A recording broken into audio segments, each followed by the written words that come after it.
Belakangan ini, kapibara atau Mas Bro menjadi populer sebagai meme di Indonesia.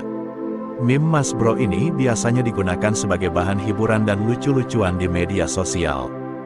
Dan sering digunakan untuk membalas postingan atau komentar yang dianggap lucu atau menghibur. Karena sifatnya yang ramah dan mudah bergaul, kapibara atau Mas Bro menjadi hewan yang disukai banyak orang dan menjadi simbol hiburan di media sosial.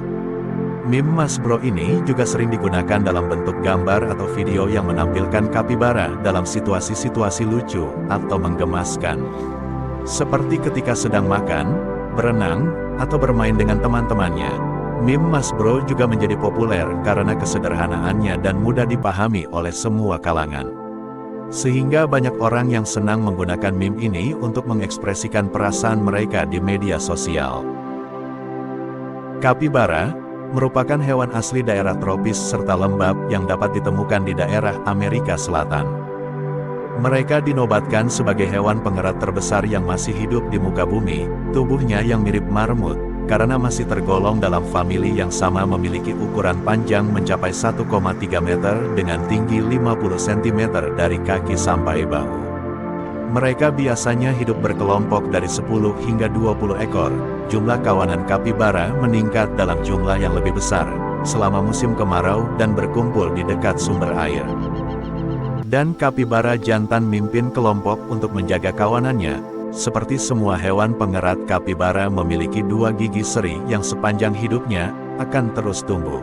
Jadi mereka harus menggerogoti dan mengunyah dalam upaya menjaga giginya tidak tumbuh terlalu panjang. Kapibara adalah hewan semi-akuatik di mana mereka dapat tinggal di tempat yang berbeda, mulai hutan hujan, dataran bersemak, hutan mangrove, hingga padang rumput yang terbuka. Namun kehidupan mereka hanya terbatas di daerah lahan basah. Di daratan mereka adalah makhluk yang pendiam. Namun ia sangat mahir berenang dan menyelam di dalam air. Kakinya yang berselaput dan pendek membuat mereka jadi perenang ahli. Hewan ini dapat bertahan hidup di bawah permukaan air selama beberapa menit. Ini juga memudahkan kapibara untuk bersembunyi menghindari pemangsa di dalam air. Bahkan dalam keadaan terburuk, sekalipun mereka mampu tidur di bawah air. Meskipun ia memiliki bulu yang panjang, bulu mereka tidak cukup tebal untuk melindunginya dari efek ultraviolet. Akibatnya mereka menjadi sangat rentan dengan sinar matahari. Dengan demikian, untuk menangani keadaan tersebut kapibara biasanya akan berendam dalam lumpur atau air. Mereka adalah hewan herbivora yang sering merumput di waktu sore hari. Terkadang mereka bahkan memakan kotoran mereka sendiri. Kotoran kapibara dianggap kaya akan protein yang diproduksi secara mikroba. Pencernaan makanan hari sebelumnya, rumput yang dimakan oleh kapibara sulit untuk dicerna, sehingga memakan kotoran dianggap sebagai metode pencernaan untuk kedua kalinya. Kapibara dapat mencium dengan 2 cara yang berbeda, yaitu melalui hidung mereka dan melalui kelenjar anal. Hidung kapibara sangat sensitif dan dapat meningkatkan fungsi indera penciumannya dengan baik. Kapibara jantan juga memiliki kemampuan untuk mendeteksi aroma dari bulu yang melekat pada benda atau tumbuhan lainnya. Sehingga mereka dapat mencari makanan dari jarak yang jauh dan kembali ke tempat mereka dengan mudah. Selain itu, kapibara juga menggunakan kelenjar anal mereka untuk berkomunikasi dengan sesama kapibara melalui bau. Kelenjar anal kapibara menghasilkan cairan yang memiliki bau khas yang dapat memberikan informasi tentang identitas, kondisi kesehatan, dan keadaan sosial dari kapibara tersebut. Kapibara dapat bereproduksi sepanjang tahun, namun puncak perkawinan mereka umumnya terjadi pada bulan April hingga Juli di alam liar, tepat sebelum tiba musim hujan. Periode kehamilan kapibara betina berlangsung selama sekitar 130 hari atau 5 bulan. Pada setiap periode, betina kapibara hanya akan melahirkan 2-8 bayi kapibara. Meskipun bayi kapibara yang baru lahir memiliki berat sekitar 1 hingga 1,5 kg, mereka sudah memiliki bulu dan kemampuan untuk melihat sejak lahir. Mereka juga cukup mandiri dalam hal mencari makanan dan bisa berenang dengan baik segera setelah lahir. Selama beberapa minggu pertama, bayi kapibara tetap dekat dengan induknya dan disusui oleh induknya. Dan anak-anak kapibara akan disapih pada saat umur sekitar 16 minggu, meskipun mereka masih akan tetap tinggal bersama kelompok kapibara di mana mereka dibesarkan. Induk kapibara tidak hanya menjaga dan mengasuh anaknya sendirian, tetapi setiap betina dalam kelompok kapibara ikut serta menjaga dan mengasuh anak-anak kapibara muda. Ini menunjukkan bahwa kapibara memiliki perilaku sosial yang kuat, di mana para anggota kelompok saling membantu dan berbagi tugas dalam merawat dan melindungi anak-anak mereka. Di alam liar, kapibara merupakan mangsa yang sangat potensial bagi beberapa predator seperti jaguar, puma, buaya, serta ular anaconda. Kapibara memiliki beberapa cara untuk menghindari predator dan melindungi diri mereka.